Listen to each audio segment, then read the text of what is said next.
Guys हम लोग पहुंच गए कहाँ, चमोली। पहली बार कैसा लग रहा है चमोली आगे? बहुत मस्त। अब हम जाएंगे यहाँ से जोशीमठ। कैसा लग रहा है? बेकार। ये पहला इंसान है जिसको बेकार लग रहा है इस ग्रुप में। कल से अच्छा लगेगा ना, तो गाड़ी का कल से क्या अच्छा लगेगा? वो आ रही देखो, हमारे बादल पड़ रहा है उधर। क्या बोल रहे हो? वो देखो पूरा जो सफेद एरिया हो गया, बादल ही तो है। नमस्कार दोस्तों, स्वागत है पहाड़ी बंदा रवि के ब्लॉग में। जैसे आपने पिछले ब्लॉग में देखा कि बैजनाथ, ग्वालदम और थराली, कर्णप्रयाग होते हुए हम लोग चमोली पहुंच गए और जोशीमठ की तरफ जा रहे हैं। उसी बीच में ये सफ़र बहुत लंबा था, तो यहाँ पर सारे लोग सो गए थे मेरे को छोड़ के, इसलिए मैंने वीडियो शूट कर लिया था। ये हम पहुंच चुके हैं जोशीमठ। जोशीमठ में ये हाथी पर्वत के दर्शन हुए। हाथी पर्वत इतना विशाल था कि मैं ढंग से कैप्चर भी नहीं कर पा रहा था। और यहाँ पर बहुत खुशी हुई मुझे। ये जोशीमठ का टैक्सी स्टैंड है, यहाँ पर मैं आगे गया था थोड़ा टैक्सी के बारे में पूछने के लिए। यहाँ से हम जाएंगे गोविंद घाट की तरफ और गोविंद घाट से हमारा सफ़र होगा पुलना तक। पुलना से हम जाएंगे घांगरिया तक। तो बेसिकली आज का सफ़र होने वाला है घांगरिया तक। वीडियो थोड़ी सी लंबी रहेगी, लेकिन इसमें मैं आपको पूरी जानकारी देने की कोशिश करूँगा और आपको ये मज़ा आएगा। ये हमारा सफ़र शुरू होगा नदी के किनारे किनारे। अब देखिए आगे का हमारा सफ़र कैसा रहता है। तो यहाँ हम पहुँचे लगभग 2 से 2:30 के बीच में, और इस नदी का नाम मुझे अभी याद नहीं है क्या था, कुछ तो बताया था उन्होंने। तो वहाँ पे पुलिस चेकिंग हो रही थी गोविंद घाट पे, और उन्होंने हमें बोला था कि आपके साथ 2 लेडीज़ हैं इसलिए हम आपको जाने नहीं देंगे। लेकिन फिर हमने उनसे थोड़ी सी रिक्वेस्ट की तो उन्होंने बोला ठीक है आप चले जाओ, क्योंकि हम बागेश्वर के ही थे, हम पहाड़ी लोग हैं तो हम जल्दी पहुँच जाएंगे। हमारी ऐसी परिकल्पना थी कि हम बहुत जल्दी पहुँच जाएंगे। और गोविंद घाट से पहले मुझे ये मिला था जो 2 नदियों का संगम होता है वो वाला सीन, इसलिए मैंने इसको शूट कर दिया ताकि अच्छा लगता है 2 नदियों का संगम देखने में।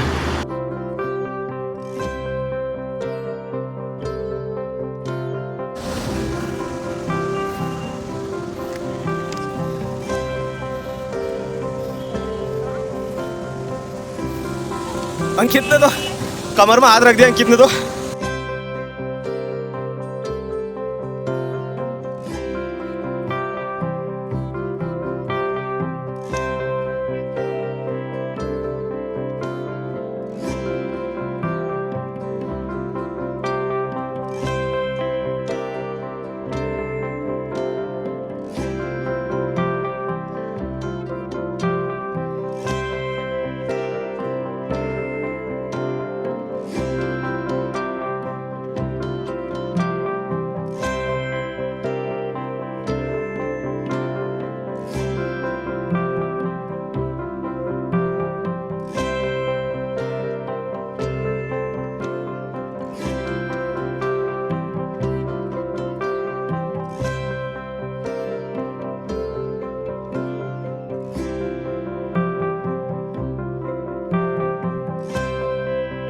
गाड़ी ने हमें पुलना पे छोड़ा। यहाँ पे 2 कुत्ते खेल रहे थे, मैंने उनकी वीडियो बना ली। और एक अच्छी चीज़ हुई हमारे साथ कि यहाँ पे हमें एक भाई साहब मिले पुलिस वाले, जो होमगार्ड या पुलिस में थे। उन्होंने जैसे ही हमें देखा और हम बागेश्वर से हैं तो उनको इतनी खुशी हुई कि यार ये थराली के बंदे हैं, तो उनको हमारे साथ फ़ोटो खिंचवाई उन्होंने।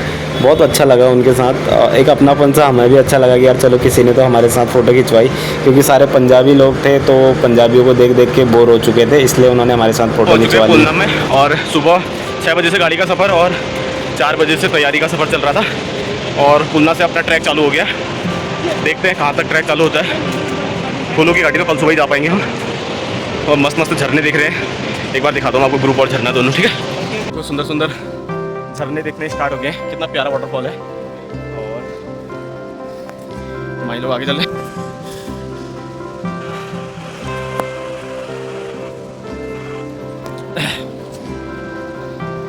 और ये हमारे बाकी ग्रुप मेंबर जो कि आ रहे हैं, अंकित भाई, दीप्ति, मेरा यार, और ये हमारा भरत भाई, सब लोग ट्रैक चालू हो गया। चूँकि घांगरिया काफ़ी ऊंची जगह पे है तो यहाँ सामान जो होता है वो सारा घोड़ों पे या फिर नेपाली भाई लोगों या पहाड़ी भाई लोगों को शेरपाओं द्वारा पहुँचाया जाता है। ये बहुत ऊंची जगह पे है और इधर बहुत मुश्किल जीवन है, और हम लोग तो टूरिस्ट की तरह जाते हैं तो इसलिए यहाँ पे हमारी वीडियो बना रही है। और हमें नज़ारे, प्रकृति और मानसून के टाइम पे यहाँ पे झरने, पहाड़ सब देखने को मिलते हैं। मेरी भी थोड़ी थोड़ी हालत ख़राब हो रही है चढ़ाई में, बाकी वज़न है बहुत सारा तो उससे और ज़्यादा खतरनाक हालत ख़राब हो रही है। यो क्योंकि अभी सफ़र की शुरुआत ही है, इसलिए यहाँ पर अंकित भाई काफ़ी एक्टिव दिख रहे हैं और फ़ोटो खिंचवा रहे हैं, वीडियो बना रहे हैं। मैं दूर पहाड़ों को निहार रहा हूँ। इसके बाद जैसे जैसे सफ़र शुरू होगा गैंग भी दूर होती जाएगी और हमारी बातें भी कम होती जाएंगी, क्योंकि सब दूर होते चले जाते हैं। बढ़िया, तू बता। मैं 1 घंटे से देख रहा हूँ कि ये दादाजी हमारे काफ़ी आराम से चले जा रहे हैं।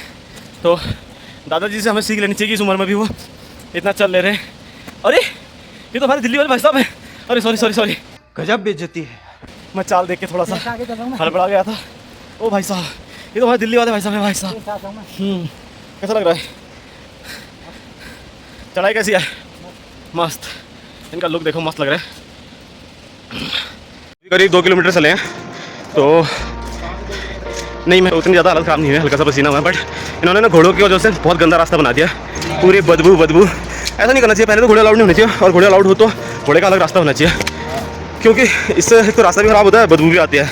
ऐसे ही सेम तुंगनाथ में था, वहाँ भी ऐसे ही कर रहा था, बट यहाँ तो कुछ ज़्यादा ही कर रखा है।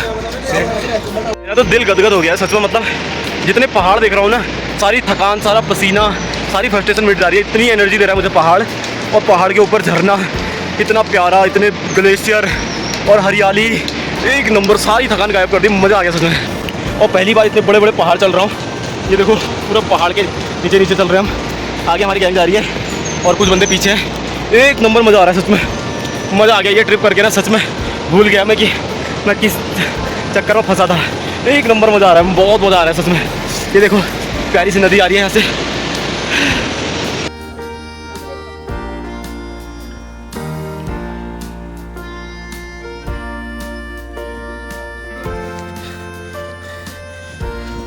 दीपू सही टेक दिया।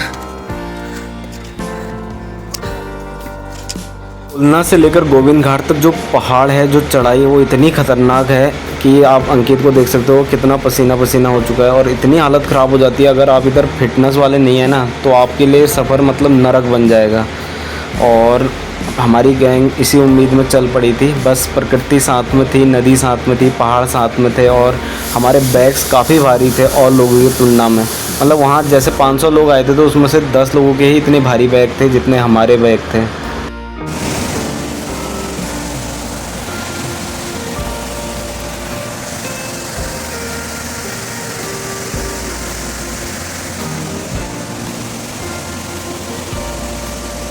खंगरिया वाली चढ़ाई में जैसे हम चढ़ते परेशान थे कि मुझे मिली एक शानदार लोकेशन। ये पुल इतना मजबूत और टिकाऊ है यहाँ पर, और इससे पहले यहाँ पे एक पुराना पुल था जो कि बह गया है, क्योंकि यहाँ पे ख़तरनाक बाढ़ आ गई थी। और ऊपर से जो नज़ारा आ रहा है वो ग्लेशियरों से बहता हुआ शुद्ध पानी है, और उसका बहाव इतना तेज़ है, देख के रोंगटे खड़े हो गए थे मेरे तो। ओ भयंकर।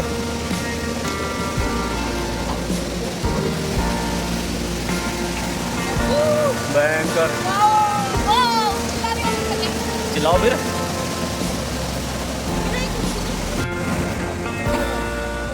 तुम इतना बड़ा बैग छुप जा रही हो। इस पुल को क्रॉस करते समय बहुत खुशी महसूस हो रही थी, क्योंकि हम काफ़ी देर से चढ़ाई चढ़ते आ रहे थे और हालत ख़राब थी।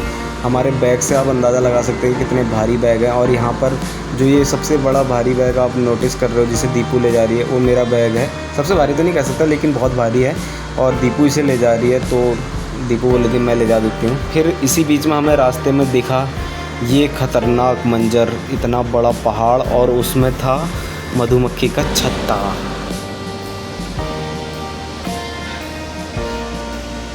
Where are you from, ma'am? Germany? Germany? Oh, Why are you calling me Germany? you are looking like a foreigner, ma'am. Yeah. Your bag and your style, your walk, your figure also, ma'am. अगला वाले भी ऐसे रहते हैं। Okay. तो ये हमारे गुलशन भाई चलते हुए, इनकी हालत थोड़ी सी ख़राब हो गई है, क्योंकि इनकी चाल से पता चल रहा है, लेकिन फिर भी इनकी हिम्मत की दाद देनी होगी। जिस हिसाब से पहली बार आए हैं, सही कर रहे हैं अभी तक। और बाकी हमारा ग्रुप आगे चल रहा है।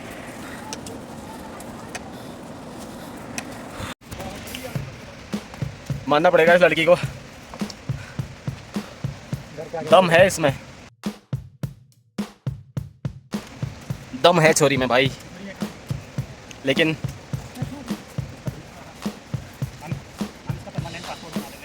हाँ, जब भी हम जाएंगे ना, हम तुम्हें बुलाएंगे। बस अकेले चलने की हिम्मत रखना, ये नहीं कि कोई फैमिली से आएगा, घर वाले भेजेंगे नहीं भेजेंगे। हमारा ग्रुप तो अच्छा है, ठीक है। यहाँ पर मैं दीपू की थोड़ी तारीफ़ कर रहा था क्योंकि वो सबसे टफ पार्ट में से बैग लेके आई थी और वो बहुत भारी बैग था और उस जैसी बच्ची के लिए ये बहुत टफ बात थी। और यहाँ पर हमें एक अंकल मिल गए थे जिन्होंने 90 रुपये का पौवा चढ़ा रखा था। वो हमें 10 प्रकार की बातें बता रहे थे और ऊपर पहुँच के मुझे ये नज़ारा मिला जिससे मेरा खुशी का और ठिकाना बढ़ गया कि हिमालय इतने पास है, बर्फ़ इतने पास है, ग्लेशियर इतने पास है। अब हमें लगा कि घांगरिया आ गया है, लेकिन घांगरिया यहाँ से 2 किलोमीटर और है और वो सबसे टफ चढ़ाई होने वाली है हमारी लाइफ की।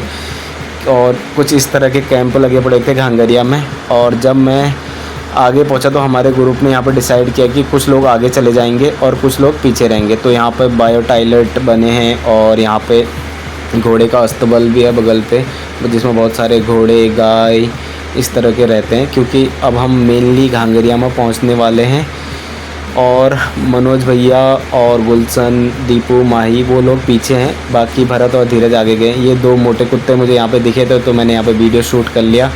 भरत और धीरज ने मुझे पीछे छोड़ दिया क्योंकि मैं अब वो स्टेमिना नहीं रह गया मेरे अंदर, तो मैं बहुत पीछे पीछे चल रहा था। वो करीबन आधे किलोमीटर की लीड देके मुझे आगे निकल चुके हैं। अब हम दौड़ रहे हैं होटल, जो कि अभी पता नहीं कहाँ है, और हम पहुंच चुके हैं घांगरिया में जिसका एल्टीट्यूड 3049 मीटर है। ये इतनी ऊंचाई पे भी ये सब मिलेंगे।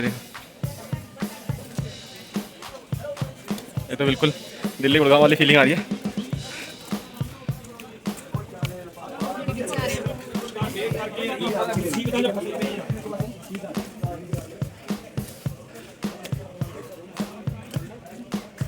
मैं इन्हीं को ढूंढ रहा था, फाइनली मिली।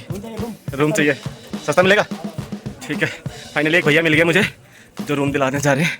तो यहाँ बहुत सारे होटल हैं, यहाँ तो बिल्कुल लग्जरियस हो रखा है यार। सारी चीज़ें हैं इधर, पिज़्ज़ा से लेकर खाने पीने।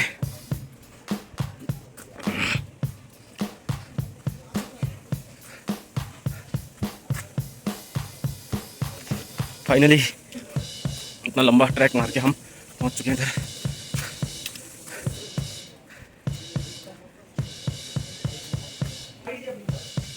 फाइनली ये मिल गए मुझे। इन्होंने बहुत पीछे छोड़ दिया था मेरे को, हैं वो तीर रोक रही तुम मिगी पिछड़ के थोड़ा मिगी तो लेना पड़ेगा कम से कम हो पे। तो ठीक है, ये भैया हैं हमारे जो होटल हिमालयन के रूप में हैं। तो यहाँ आपको मतलब रेट और लोगों से तो उचित दामों पे मिलते हैं और लोगों के मुकाबले सस्ते भी मिल जाएंगे। तो हम भी वही हो गए। बाकी आप इधर आ सकते हैं, विजिट कर सकते हैं और हम इस पर भैया का नंबर और लोकेशन वगैरह डाल देंगे। तो एक बार आके यहाँ ज़रूर सेवा का अवसर दें। इनका स्वभाव भी काफ़ी अच्छा है और बात करने का तरीका वगैरह काफ़ी कैजुअल है, तो ज़रूर आए इधर। बाकी आपको इधर और चीज़ें भी मिल जाएंगी। घांगरिया को आप एक तरह से सुपर मार्केट समझ सकते हैं। यहाँ चाउमीन, पिज्ज़ा, मसाला डोसा से लेकर आपको हर डिश मिलेगी। पता नहीं, मैंने तो सोचा ही नहीं था इतना यहाँ पे लग्जरी चीज़ें होंगी और इतनी ऊंचाई की जगह पे इतना सब कुछ मिलेगा, मुझे उम्मीद ही नहीं थी। और हमारे ग्रुप मेंबर भी यहाँ सब पहुँच चुके हैं। करीबन 7 साढ़े 7 बजे हम यहाँ पहुँचे थे शायद। तो 4 घंटे या 5 घंटे में हमने ट्रैक मारा था 11 किलोमीटर का, और वो 11 किलोमीटर हाई एलिवेशन में था। यहाँ पर आपको फुट मसाज की सुविधा, तेल मालिश की सुविधा सब कुछ मिल जाएगी। यहाँ पर देखो ये तेल मालिश का वो लगा है आकाश, मिस्टर आकाश, जो आपको शायद 200 रुपये से 500 रुपये पर पर्सन लेते हैं। और अब हमने यहाँ पर रूम ले लिया, भरत और धीरज ने पहले ही। फाइनली सब पहुँच गए और उनके बाबू फाइनली पहुँच गए हैं। और बहुत मजा आ रहा है, मजा आ रहा इतना है चढ़ के। यहाँ पे रूम पे पहुँच गए या सफ़र में? सफर में भी बहुत मजा आया, रूम में दुगना मजा आया।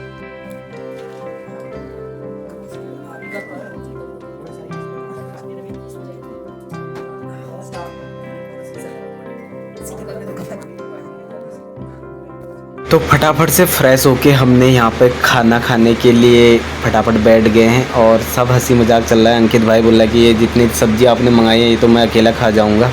और सबको इतनी भूख लगी थी और खाना एक नंबर था। महंगा था थोड़ा सा, लेकिन मज़ेदार था और बहुत टेस्टी था। तो इस तरह ये हमारे सफ़र की कुछ फ़ोटोग्राफ्स हैं। आई होप कि आपको ये सफ़र बहुत अच्छा लगा होगा। और इस सफ़र में बहुत कुछ है, प्रकृति है, नेचर पूरा, दोस्त, चढ़ाई, हालत ख़राब, एक दूसरे की टीम बन के मदद करना, बहुत कुछ है। और कभी कभी ऐसा लगता है ना कि आपको 11 किलोमीटर इतना टफ सफ़र था, पर कर दिया हमने। और हम आपको कल मिलेंगे फूलों की घाटी के सफ़र में। तब तक हमारे चैनल के साथ बने रहिए। लव यू गाइस, स्माइल, अपना ख्याल रखिए। जय माता दी।